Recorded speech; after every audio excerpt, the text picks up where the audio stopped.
আসসালামু আলাইকুম। আপনারা হয়তো অনেকেই জানেন গত কয়েকদিন আগে আমাদের একটা বকনার ল্যাম্পি হয়েছিল। আলহামদুলিল্লাহ এখন আমাদের বকনাটা পুরাপুরি সুস্থ হয়ে গেছে। তো ৩-৪ দিন পর আমাদের এই গাভীটারও ল্যাম্পির লক্ষণগুলা প্রকাশ পায়। ল্যাম্পি একটি ভাইরাসজনিত রোগ। এই রোগের লক্ষণগুলা হলো গরুর শরীরে জ্বর থাকবে, গরুর শরীরে ফোস্কা পড়ার মতো ক্ষত দেখা যাবে, খাবারের প্রতি অরুচি সহ বেশ কয়েকটি লক্ষণ প্রকাশ পেতে পারে। আমাদের এই গাভীটা গতকাল দেখি পা খুঁড়ে খুঁড়ে হাঁটতেছে। পিছনের বাম পা তুলনামূলক একটু ফুলে গেছে। তৎক্ষণাৎ অবস্থায় জ্বর মেপে দেখি আমাদের গাভীটার জ্বর ১০৫ ডিগ্রির মতো ছিল। আমাদের এই গাভীটা একটু দুষ্টু প্রকৃতির, যার কারণে আরেকজনের সহযোগিতায় গরুর পাটা ভালো করে দেখি। খুরের ঠিক একটু উপরে ফোস্কা পড়ার মতো একটা ক্ষত দেখা যাচ্ছিল, যা দেখে আমি পুরাপুরি নিশ্চিত হই এটা এলএসডি বা ল্যাম্পি স্কিন ডিজিজ। আমাদের এই শেডের গরুগুলাকে মে মাসের ১০ তারিখে এলএসডি ভ্যাকসিন করা ছিল। এখন কথা হচ্ছে ভ্যাকসিন করার পরও এলএসডি রোগে আক্রান্ত হলো কেন? ভ্যাকসিন দেওয়ার পর গরুর শরীরে অ্যান্টিবডি তৈরি হতে মোটামুটি ২১ দিনের মতো সময় লাগে। সে জায়গায় আমাদের প্রায় ২ মাসের মতো হয়ে যাচ্ছে। ব্যাপারটা হচ্ছে কোনো ভ্যাকসিনই ১০০% কার্যকর না। তবে ভ্যাকসিন দেওয়ার কারণে রোগটা ওইভাবে প্রভাব বিস্তার করতে পারে না, অল্প থেকেই ভালো হয়ে যায়। তাই ভ্যাকসিন দেওয়ার কোনো বিকল্প নেই। সবচেয়ে ভয়ে ছিলাম আমাদের এই গাভীটা ৪ মাসের গর্ভবতী ছিল, আর ল্যাম্পে হওয়ার কারণে বাচ্চা নষ্ট হয়ে যাওয়ার সম্ভাবনা থাকে। তো আমরা আমাদের এই গাভীটাকে শেড থেকে বের করে একটু হাঁটাহাঁটি করাচ্ছিলাম, পাশাপাশি দেখার চেষ্টা করতেছিলাম পায়ের অবস্থা কেমন ছিল। প্রাথমিক অবস্থায় আমাদের এই গাভীটাকে PK5 প্রতি ৩০০ কেজি দৈহিক ওজন হিসাবে সকালে একটা এবং বিকালে একটা বোলাস খাওয়াই দিই।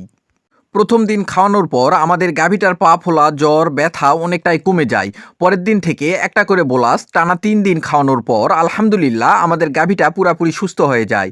PK5 সাধারণত জ্বর, ব্যথা, ফোলার জন্য কাজ করে।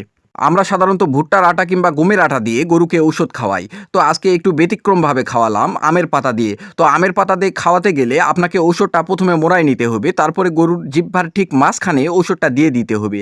খেয়াল রাখতে হবে কোনোভাবে যেন শ্বাসনালীতে না যায়।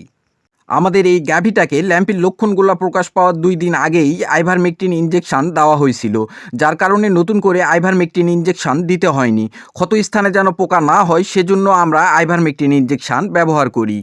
ল্যাম্পি একটি ভাইরাসজনিত রোগ। এই রোগের নির্দিষ্ট কোনো চিকিৎসা নাই, উপসর্গ বুঝে চিকিৎসা দিতে হয়। তাছাড়া আক্রান্ত গরুকে কতটা যত্ন করতেছেন এটার উপর নির্ভর করে ওই গরুর সুস্থতা। আমরা অনেকেই একটা কাজ করি, একটা গরুর ল্যাম্পি হওয়ার পর অনায়াসে ওই গরুর পিছনে ২-৩ হাজার টাকা খরচ করে ফেলি, অথচ ২০০ টাকা খরচ করে আমরা ভ্যাকসিন করতে চাই না। তো যাই হোক, গাভীটাকে চিকিৎসা দেওয়ার পর আমরা আমাদের বাড়ির সামনে যে মাঠ আছে ওই মাঠে যাই তাল খাওয়ার উদ্দেশ্যে। এটাকে অনেকেই তালের চোখ বলে, আবার কেউ তালের বিচি বলে। আমরা আমাদের আঞ্চলিক ভাষায় এটাকে তালের বাদা বলি। বিশেষ করে হালকা হলুদ বর্ণের তালগুলার থেকে লাল এবং কালো বর্ণের তালের বাদাগুলা বেশি মিষ্টি হয়। আমাদের গ্রামে প্রায় মানুষ আসে এই তালের বাদা কেনার জন্য। এই ব্যবসায়ীরা তাল সংগ্রহ করে শহর অঞ্চলে রাস্তার মোড়ে বিক্রি করে, যা আমরা অনেক সময় দেখতে পাই। তো যাই হোক, গ্রামে না থাকলে হয়তো এই ধরনের লোভনীয় খাবারগুলা ঠিক এইভাবে সবাই মিলে কখনো খাওয়া হতো না।